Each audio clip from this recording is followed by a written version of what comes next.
ఈరోజు నేను మీకు చూపించే రెసిపీ చెగోడీలు. చాలా రుచిగా ఉంటాయండి. చాలా సులభంగా తయారు చేసుకోవచ్చు. ఈ టిప్స్ తో చేసి చూడండి ఫ్రెండ్స్. బయట దొరికే చెగోడీలు ఎలా ఉంటాయో అలాగే వస్తాయి. కరకరలాడుతూ పుల్లగా ఉంటాయి.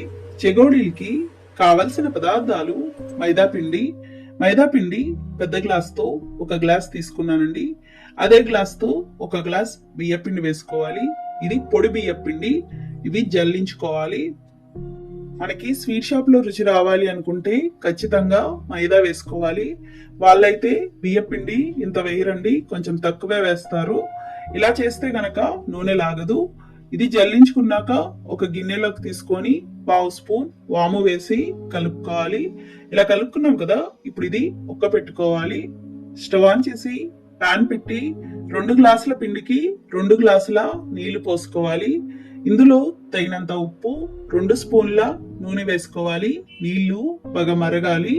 నీళ్లు మరిగాక రుచి చూసుకొని ఉప్పు తక్కువగా అనిపిస్తే ఉప్పు వేసుకోవచ్చు.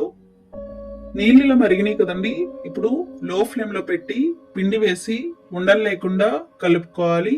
ఇదంతా బాగా దగ్గర పడే వరకు కలుపుకోవాలి. ఇది ఏదైనా నాన్ స్టిక్ లో గాని మందపాటి గిన్నెలో గాని చేస్తే అడుగు అంటకుండా ఉంటుంది. చూడండి, ఇలా బాగా కలుపుకున్నాం కదా, ఇప్పుడు స్టవ్ ఆఫ్ చేసుకోవాలి. చల్లారాలి. ఇది చల్లారిందండి. కొద్దిగా గోరువెచ్చగా ఉన్నప్పుడు చపాతీ పిండి కలుపుకున్నట్టు కలుపుకోవాలి.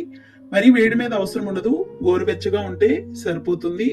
పిండి ఎంత బాగా కలుపుకుంటే చెగోడీలు చుట్టుకోవడానికి అంత వీలుగా ఉంటుంది. ఉండలు లేకుండా సాఫ్ట్ గా కలుపుకోవాలి.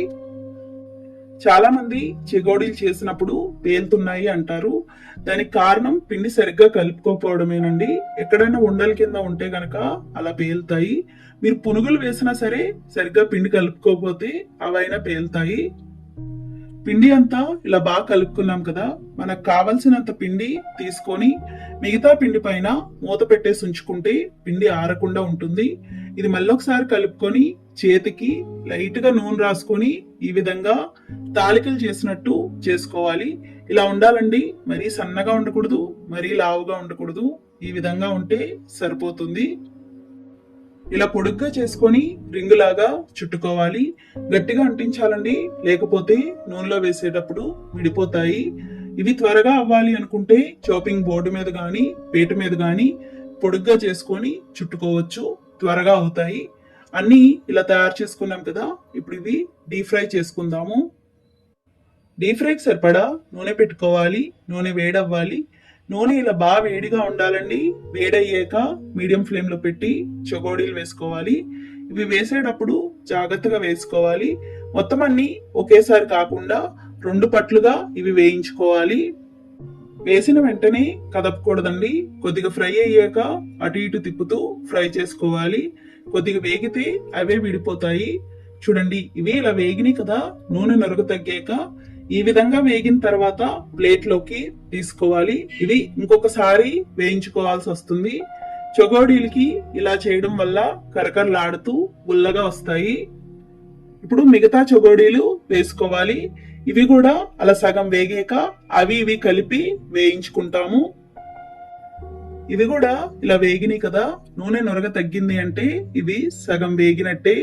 ఇప్పుడు ఇందులో ముందు వేయించుకున్న వాయి ఉంది కదా, అవి కూడా వేసి 2 కలిపి వేయించుకోవాలి. మీడియం ఫ్లేమ్ లో ఉంటే సరిపోతుందండి. మంట తగ్గించాల్సిన అవసరం ఉండదు. చెగోడీలు ఇలా వేయించుకోవడం వల్ల గుల్లగా వస్తాయి, బాగా వేగుతాయి. మధ్య మధ్యలో కలుపుతూ ఉండాలండి.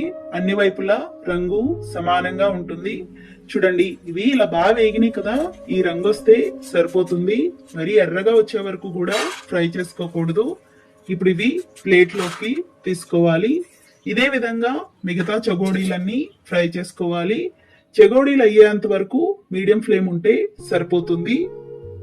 ఇవి కూడా ఇలా వేగినాయి కదా, ఇప్పుడు ఇవి ప్లేట్ లోకి తీసుకోవాలి. ఇంతేనండి, చెగోడీలు తయారైనవి. నచ్చిందండి వీడియో? మీకు నచ్చితే లైక్ చేయండి, షేర్ చేయండి, కామెంట్ చేయండి. Thank you for watching. Bye.